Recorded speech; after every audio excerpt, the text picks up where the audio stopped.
मुझे तुम अलविदा कह दो, मैं तुमको बोझ लगता हूँ।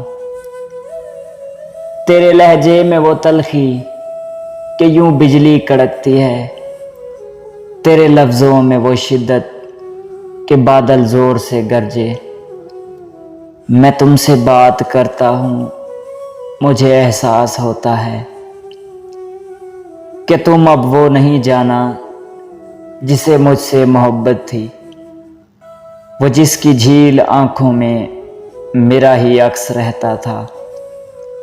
वफा का मान रखती थी मगर अब तुम मुझे अक्सर नज़रअंदाज करने से, मोहब्बत के मुकरने से।